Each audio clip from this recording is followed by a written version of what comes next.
घंटा नहीं उखाड़ सकते। सिर्फ अपने ये राइट्स और अधिकार जान लो। साथियों, अगर आपके पास पैसे हैं तो पैसे दे दे, नहीं पैसे हैं तो राहु केतु ग्रह तो क्या करेगा, दुनिया का कोई ग्रह धरती पे आके आपका कुछ नहीं बिगाड़ सकता। पैसे हो तो पैसे देके मरो, हिसाब को अपने गले से निकाल ले। सेव है साथियों, बहुत से कमेंट ऐसे आ रहे हैं कि सर हमारा लोन को ईएमआई डिफॉल्ट हुई को 5 साल हो गए हैं और अब भी हमें परेशान किया जा रहा है, चवन्नी छाप परेशान कर रहे हैं, नोटिस भेज रहे हैं। साथियों, सबसे पहले आप एक बात समझ ले, लिमिटेशन एक्ट 1963 में कानून बन चुका है जिसको लिमिटेशन एक्ट कहते हैं। वो ये कहता है कि कोई भी बैंक या एनबीएफसी कंपनी जिसने आपको लोन दिया है, जिस दिन आपकी ईएमआई डिफॉल्ट होगी, वो चाहे आपका सिक्योर लोन था, अनसिक्योर लोन था, क्रेडिट कार्ड का मिनिमम जिस दिन देना था जो ड्यू डेट थी, या personal loan, business loan, education loan, scooter, motorcycle, car, jeep, truck, बस का, मकान, दुकान, जमीन जायदाद, फैक्ट्री, कारखाने का, स्कूल, कॉलेज का, किसी भी तरह का अगर आपका लोन था, जो आपकी ड्यू डेट थी, अगर उस जिस दिन आपकी ईएमआई डिफॉल्ट हुई उससे 3 साल के अंदर अंदर वो बैंक या एनबीएफसी कंपनी कानूनी कार्रवाई आपके ऊपर कर सकता है, मतलब लोन को रिकवर करने के लिए केस कर सकता है। अगर 3 साल 1 दिन और ऊपर हो गया 3 साल से, जिस दिन ईएमआई डिफॉल्ट हो गई थी अगले दिन से आपका टाइम स्टार्ट हो गया। जिस दिन 3 साल पूरे हो गए और 3 साल 1 दिन हो गया तो अब वो कानूनी रूप से रिकवरी का केस आपके ऊपर नहीं डाल सकता। ये बात जो है हर किसी के ऊपर लागू होती है। अगर आपने किसी से वैसे भी लेन देन किया है, किसी भी चीज का कोई एग्रीमेंट किया है, कोई बयाना लिया है, उसकी वैलिडिटी जो ड्यू डेट है उससे 3 साल तक है। आपने किसी को पैसा दे रखा है या आपने किसी से पैसा लेना है, अगर 3 साल तक आपने उसके ऊपर कोई केस नहीं डाला तो अब आपके कोई राइट्स नहीं है। क्योंकि लिमिटेशन एक्ट बना किस लिए है? वो इसलिए बना, भाई देखो 16 साल के लड़के लड़की को तो कोई लोन देता नहीं, कोई बैंक एनबीएफसी कंपनी। जिस आदमी को लोन दिया है 25, 30, 35, 40 उसकी उम्र होगी एवरेज, 60 साल के बाद भी ये लोन नहीं देते किसी को। इसका मतलब 60 साल के प्लस भी नहीं हो आदमी जिसको लोन दिया है इन्होंने। अब अगर उस आदमी की एवरेज मान ली जाए कि 35 साल है उम्र और उसके ऊपर 55 साल के बाद उसके ऊपर कोई बैंक एनबीएफसी कंपनी केस करे तो वो 90 साल का हो चुका होगा, या तो उसका बोलोराम हो गया होगा, हरिद्वार जा लिया होगा, या मक्का मदीना चला गया, या अपना टाइम पूरा करके जो उसका धर्म है उसके अनुसार उसको सुपर्दे खाक कर दिया गया होगा। वो इस दुनिया में होगा नहीं। अगर होगा तो 90 साल के कितने आदमी घूम रहे हैं सड़कों पे, वो कहीं खटिया पे बेड पे अपनी अंतिम सांसें गिन रहे होगा। अरे जो एक आधा कोई जिंदा भी है, 10,000 में से एक आदमी होगा ऐसा जो चल फिर रहा होगा 90 साल में भी। अगर उस 90 साल के आदमी के ऊपर केस कर दिया जाए तो वो अपना केस लड़ेगा कैसे, वो कोर्ट में जाएगा कैसे? इसीलिए लिमिटेशन एक्ट बना, 3 साल तक के लिए बांध दिया गया इनको। भाई केस करना है तो 3 साल के अंदर अंदर कर दे। अभी तो जिंदा जागता है, सही सलामत है, जवान है, फिट है, अपना केस लड़ लेगा। दूसरा, कोई भी बैंक या एनबीएफसी कंपनी आपके साथ ऊंची आवाज में बात भी नहीं कर सकती। ये चवन्नी छाप कुत्ते जो इन्होंने पाल रखे हैं बदमाश नहीं है भाई। अगर ये कोर्ट में जाए भी 3 साल से पहले तो मान्य सुप्रीम कोर्ट तक जाते हते 40-45 साल लगेंगे। इतना इनके पास टाइम नहीं है, क्योंकि इतना आपका भी बोला राम हो लेगा, इनका भी हो लेगा। ये कौन सा 16 साल के हैं?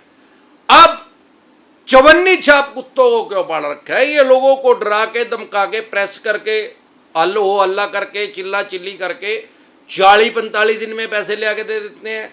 ये कोई बदमाश नहीं है। अगर ये बदमाश है, बदमाश तो दाऊद इब्राहिम सुना था यार, पढ़ा था हमने। वो तो इंडस्ट्रियलिस्ट को डराता था, उनसे पैसे लेता था वो, या वो स्मैक बेचता था, या वो डायमंड की तस्करी कर रहा था। तो इन कुत्तों को कहता भाई अगर तुम भी बदमाश हो तो तुम यही काम करो जो बदमाश करे थे। इसीलिए इनका कुत्तों का नाम चवन्नी छाप रख रखा है, शरीफ आदमी को डराने के लिए है। जैसे गली में पागल कुत्ते घूमते रहते हैं और वो भौंकने लग जाते हैं, अगर उनको बोलो हट, तुरंत प्रभाव से भाग जाते हैं। ऐसे इन चवन्नी छापों से बोलो चलो भिखमंगी के यहां से भाग, तेरी बहन की वही जो गामों में कह कर भाग यहां से, तुरंत प्रभाव से जाएंगे, जिंदगी में कभी फोन नहीं करेंगे। अगर कोई अपशब्द बोल रहे हैं, सबसे पहले वीडियो रिकॉर्डिंग कर लो इनकी और जाके नियर बाय पुलिस स्टेशन में कंप्लेंट कर दो, FIR लॉन्च कर दो। नहीं हो रही है तो SSP साहब के पास भेजो, जो या बहुत से चवन्नी छाप टेलीफोनिकली भी लोगों को डराते हैं, मारने की धमकी भी देते हैं, जान से मारने की।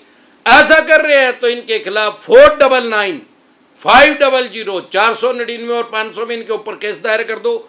जान से मारने की भी धमकी दे रहे हैं तो 506 में भी इनके खिलाफ केस दायर कर दो, तो इनकी कांच निकल जाएगी, अपने आप पता लग जाएगा इनको भिखमंगों को। जिंदगी में कभी चवन्नी छाप का काम नहीं करेंगे, नाक रगड़ेंगे आके आपके आगे। डरे घबराए नहीं, सिर्फ अपने राइट्स और अधिकार जान ले। अगर पैसे नहीं है तो ये नहीं ले सकते, घंटा बब्बेगा। इनको भोगते रहना दो कुत्तों को, कुत्ते भोगते रहते हैं, हाथी चलता रहता है। आपने कभी देखा होगा हाथी आता है जब मोहल्ले में, पड़ोस में, गांव में, तो कुत्ते भौंकने लग जाते हैं सारे मोहल्ले को। उस हाथी है कि फर्क पड़े यार। अगर नहीं आजकल हाथी आंदे नहीं तो नहीं देखा था भाई, नेट पे देख लिए, जब हाथी चले तो कुत्ते भौंकने शुरू करते हैं। ये वही कुत्ते हैं, इनको पता है जब हाथी ने अगर पैर रख दिया तो खलास। भाई आपने 5-4 लोन लिए, आप 5-4 चवन्नी छापों से डर रहे हो। अमरदीप कादियान के तो सारे देश के चवन्नी छाप दुश्मन बन रहे हैं। अमरदीप कादियान तो सारे देश में जाता है, किसी चवन्नी छाप से नहीं डर रहा है, लोगों का काम करवाते हैं जाके। तो डरे घबराए नहीं, सिर्फ अपने राइट्स और अधिकार जान ले। जब भी कोई चवन्नी छाप आए उसको आई कार्ड दिखा, आई कार्ड है ही नहीं, विजिटिंग लेटर दिखा, विजिटिंग लेटर है ही नहीं, तो फिर क्या घंटा लेने आ रहे हैं, मार चपला इसके मुंह पे, भीख मांगेंगे। तो सिर्फ 2 तरह के नोटिस को अवॉइड ना करें। एक 138 जिसको सामान्य बोलचाल की भाषा में चेक बाउंस कहते हैं, अगर इसको इग्नोर करेंगे, हल्के में लेंगे, तो आपको 14 दिन के लिए न्यायिक हिरासत में जाना पड़ सकता है, 14 दिन के लिए आपकी जेल हो सकती है। लेकिन अगर आप इसको इग्नोर नहीं कर रहे हैं, हल्के में नहीं ले रहे हैं, बिलेबल ऑफेंस है, जमानती अपराध है, सेम डे जमानत हो जाती है, बाय एंड जमानत हो जाती है। अगर दूसरा, अगर सरफेसी एक्ट 2002 के अकॉर्डिंग नोटिस आ रहा है 13(2) का, 13(4) का, सिंबॉलिक पोजीशन का, फिजिकल पोजीशन का, या DM साहब का, इसको कभी भी हल्के में न ले, कभी भी इसको इग्नोर ना करें। अगर आप इसको इग्नोर करेंगे तो आप अपने मकान, दुकान, जमीन, जायदाद, फैक्ट्री, कारखाना, स्कूल, कॉलेज, बंगला, कोठी या शोरूम, उससे आप हाथ धो बैठेंगे, उसकी एक्शन कर देंगे, बोली कर देंगे, सेल कर देंगे, स्क्रैप के रेट में, कबाड़ी के रेट में उसको बेच देंगे। अगर आपको अपने राइट्स नहीं पता तो लाखों आदमी की प्रॉपर्टी को स्क्रैप के रेट में बेच चुके हैं। लेकिन अगर आपको अपने राइट्स पता है, अपने अधिकार पता है, तो सरफेसी एक्ट ने आपके जो फंडामेंटल राइट्स हैं, आपके जो कानूनी अधिकार हैं, जो संविधान ने आपको दिए हैं, वो खत्म नहीं हो जाते। सिर्फ आप उनका इस्तेमाल करें, लीगल तरीके से अपनी प्रॉपर्टी का बचाव कर सकते हैं। सरफेसी एक्ट लगाओ या कोई भी एक्ट लगाओ। अगर आपका KCC का लोन है, खेती किसानी से संबंधित कोई लोन है, तो आपके ऊपर सरफेसी एक्ट इंप्लीमेंट नहीं होता, लागू नहीं होता। 20% से कम पैसे रह गए हैं तो सरफेसी एक्ट इंप्लीमेंट नहीं होता। इसके अलावा अगर आपका 50% से ज्यादा पैसा जा चुका है तो आप इनके खिलाफ DRT में जा सकते हैं, यह भी कोर्ट का नाम है। अगर 3 से ज्यादा EMI डिफॉल्ट हो गया है तो सरफेसी एक्ट का नोटिस आ गया होगा, ऑक्शन की नौबत आ गई होगी, बोली की आ गई होगी, चाहे कोई सिक्योर लोन है तो। 2 लोन की EMI डिफॉल्ट हो गया तो 3 के बाद आ जाएगी। 1 भी नहीं हुई है, ऐसा लग रहा है कि फाइनेंशियल डाउन हो गया, किसी वजह से फ्यूचर में नहीं दे जाओगी तो तुरंत आएगी। 3 के बाद आपके पास भी सरफेसी एक्ट का नोटिस आ जाएगा। कि अगर ऐसी क्रिटिकल सिचुएशन होगी या होने वाली है तो तुरंत प्रभाव से एडवाइज लें। प्रिवेंशन बेटर देन क्योर, इलाज से हमेशा परहेज बेहतर है। अगर आप हमारे साथ टेलीफोनिकली जुड़ना चाहते हैं या पर्सनल मीटिंग करना चाहते हैं, फिर आपका लोन कितने भी करोड़ का है, लोन से रिलेटेड जो भी डॉक्यूमेंट्स आपके पास हैं वो सभी लेके आप मेरे से पर्सनल मीटिंग कर सकते हैं, पर्सनली एडवाइस ले सकते हैं या टेलीफोनिकली भी एडवाइस ले सकते हैं। फिर आपका लोन 2 करोड़ का है, 5 का है, 25 का, 50 करोड़ का, जितने भी करोड़ का, जितने अरब रुपए का आपका लोन है, लोन से रिलेटेड जो भी डॉक्यूमेंट्स आपके पास है, वो सभी लेके आप मेरे से पर्सनल मीटिंग कर सकते हैं, पर्सनल एडवाइस ले सकते हैं या टेलीफोनिकली भी एडवाइस ले सकते हैं। हमारे साथ जुड़ने हैं क्या प्रोसेस है, आपकी स्क्रीन पे कमेंट बॉक्स के अंदर एक नंबर आया हुआ है 9306347314। इस नंबर को सेव करके व्हाट्सएप मैसेज करें, तुरंत प्रभाव से रिप्लाई आएगा कि कैसे आप हमारे साथ टेलीफोनिकली जुड़ सकते हैं या पर्सनल मीटिंग कर सकते हैं। एक बार जोर से मिलकर नारा लगाएंगे, बोल पे गंजे टकले, जय ससुराल वालों की।